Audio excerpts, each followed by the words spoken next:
They get it from what's this? From apps like, let's say, Pinterest, WeHearted, Tumblr, yung mga blog sites talaga. And then tips.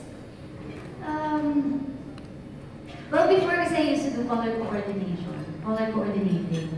Pero ngayon kasi I take photos na lang and then konting ayos. What I usually do is, ano lang talaga, brightness, saturation, contrast, that's it.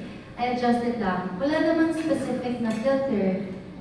But then it's up to them na. Kahala na sila kasi syempre, kailangan kung ano yung gusto nila. Nasa characteristics nila kung anong classic filter ba gusto nila. If they want it a bit, what's this?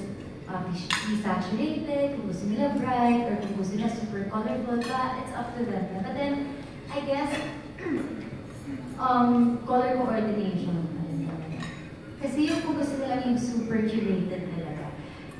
Sa colors talaga yan eh. Usually, I would see accounts na parang, alam mo yun, maraming whites, yung iba maraming warm colors, mga super colorful. It goes na with all of the photos.